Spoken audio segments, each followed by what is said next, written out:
Bonjour, je m'appelle Jonad Naïm et je suis concepteur pédagogique et je vous présente aujourd'hui le module L'art de l'accueil, un projet e-learning conçu pour la conciergerie haute de gamme Gedeki, dans le but de professionnaliser l'accueil client dans le secteur de la location courte durée.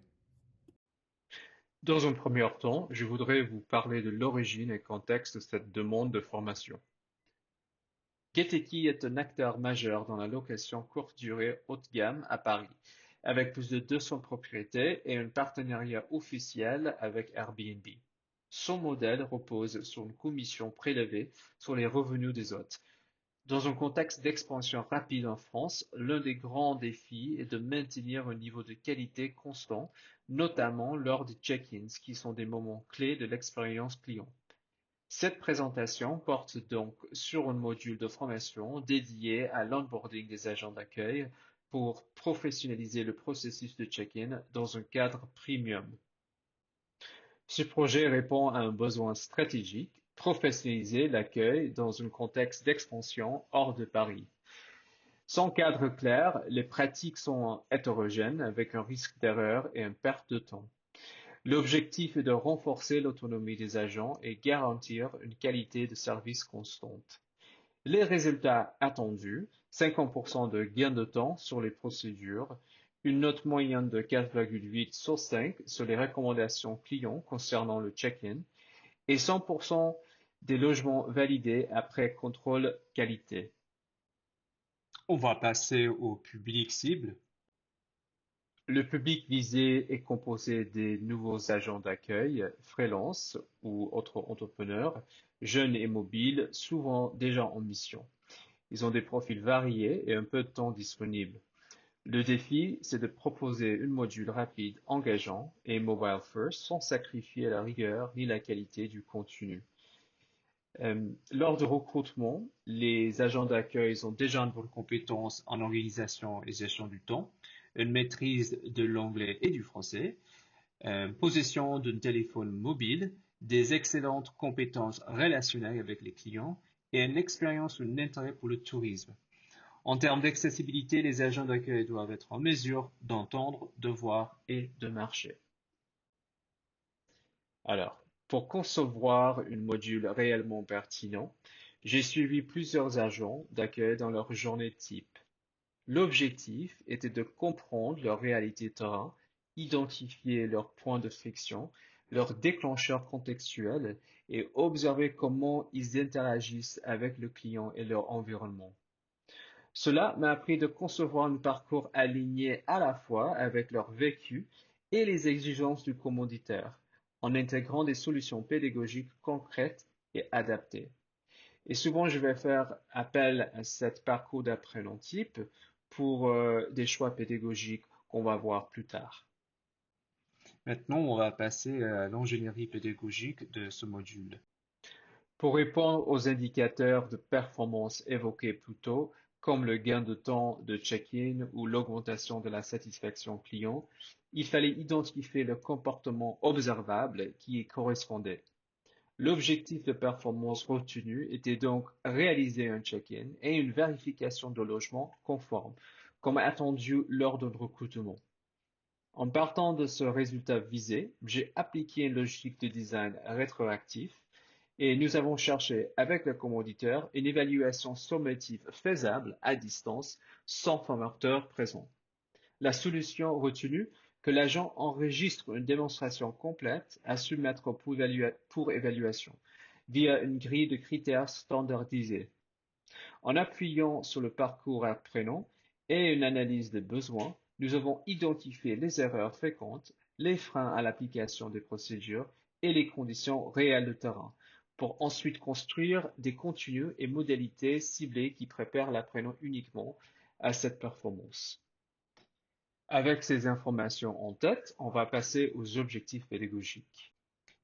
Alors, bien que l'évaluation sommative ne soit pas intégrée à la formation, les exercices permettront de préparer les apprenants à réaliser de manière autonome. Alors, en prenant l'évaluation sommative en compte, on a développé des objectifs spécifiques sous trois thèmes. validées avec le commanditaire. Dont une, c'est la gestion des clés, deux, la vérification du logement, et finalement une communication professionnelle qui est le plus importante lors d'un check-in. Enfin, j'ai aligné ces objectifs avec la taxonomie de Bloom en distinguant ce qui relevait de la compréhension ou de la familiarisation et ce qui nécessitait de la pratique ou une application concrète afin de pouvoir concevoir plus tard des activités adaptées à chaque niveau de maîtrise. On va passer aux modalités pédagogiques mises en œuvre. Pour favoriser l'acquisition des compétences attendues, j'ai sélectionné des modalités pédagogiques alignées au niveau de complexité des objectifs selon la taxonomie de Bloom. Parmi les approches retenues, narration immersive, simulation IA, navigation guidée, parcours gamifié et des vidéos scénarisées.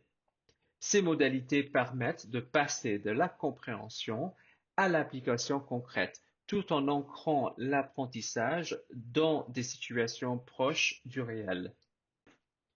J'ai ensuite aligné chaque activité aux objectifs pédagogiques identifiés, qu'il s'agisse de quiz, de simulation vocale, de checklist ou d'observation vidéo. Chaque exercice a été conçu pour faire progresser l'apprenant sur un objectif précis, en lien direct avec la performance attendue en fin de parcours. En combinant les modalités, les activités et les observations du terrain, j'ai structuré le module en mission immersive, calqué sur le déroulé réel d'un check-in. Ce parcours progressif guide l'agent étape par étape jusqu'à l'évaluation finale, filmer et soumettre sa propre procédure. On va maintenant passer aux spécificités techniques. Une solution e-learning mobile a été retenue après échange avec le sponsor et observation des apprenants. Le module est conçu sous Articulate Storyline, publié en HTML et optimisé pour Chrome mobile, iPhone et Android. Aucune donnée utilisateur n'est stockée et les vidéos du module ont été tournées avec un iPhone 16, un trépied, des micros externes et un logiciel de montage interne pour garantir une qualité professionnelle avec des moyens agiles. Les coûts de tout cela ont été pris en charge par le commanditaire. Concernant leur RGPD, les vidéos d'évaluation sont stockées temporairement sur Google Drive sécurisé avec consentement explicite, puis supprimées une fois l'évaluation est terminée. On va maintenant passer au planning de mise en place pour réaliser ce projet. Le projet s'est déployé sur 4 mois, de mars à juin 2025, en suivant un enchaînement clair. Définition des objectifs, scénarisation, production média, recettage, puis livraison finale. Une pause a été prévue en mai pour s'adapter au rythme terrain sans ralentir la progression. Chaque jalon du projet a été défini avec des responsables clairs pour la réalisation et la validation. Travaillant avec une structure agile et à taille humaine, nous avons convenu que le sponsor du projet validerait chaque phase clé. En amont, j'ai collaboré avec les commanditeurs pour identifier les personnes les plus pertinentes à impliquer à chaque étape, tout en prenant en compte leur charge de travail et la disponibilité des alternants. Ce fonctionnement a permis une progression fluide tout en assurant une validation collaborative et progressive du module. Le temps total estimé est de 197,5 heures, répartis par phase de projet. Les pics de charge sont concentrés sur la médiatisation, le recettage et la scénarisation. Cette visualisation permet d'anticiper les ressources nécessaires et d'ajuster le planning au fil du projet. On va ensuite parler du budget. Sur la base d'un tarif horaire de 60 euros, le budget global s'élève à 11 690 euros. Le poste le plus conséquent est la médiatisation, suivi du recettage et de la scénarisation, ce qui reflète la priorité donnée à la qualité du rendu visuel et interactif. Le suivi du projet. Trois indicateurs ont été suivis: écart du budget entre prévision et réel, écart de temps entre pourcentage de décalage du planning et le taux d'avancement du projet selon les tâches complétées. Plusieurs outils sont utilisés pour assurer la traçabilité des échanges et le suivi des ajustements tout au long du projet. Les mails pour valider les livrables et formaliser les décisions, Articulate Preview pour intégrer les retours directement dans le module, Asana pour le pilotage opérationnel en temps réel et WhatsApp pour les échanges informels tels que des rappels ou afin de répondre aux questions en direct. Maintenant, j'aimerais vous parler d'un retour d'expérience et quelques pistes d'amélioration que j'ai notées. Pour moi, la phase la plus intéressante, c'était celle de la conception.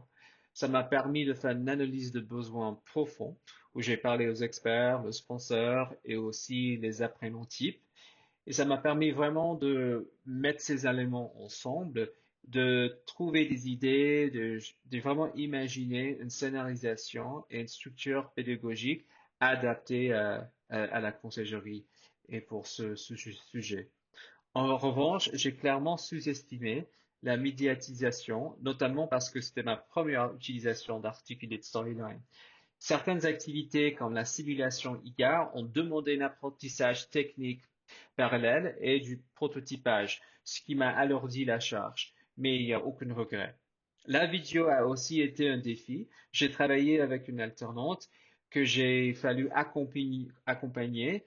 Euh, il fallait expliquer le ton, l'intention pédagogique, les types de plans à filmer. Cette expérience m'a appris qu'il vaut mieux prévoir plus d'heures qu'au moins en cas d'incertitude pour éviter les dépassements de coûts ou de temps. Merci beaucoup pour votre écoute et j'espère que vous trouverez le module e-learning engageant et pertinent.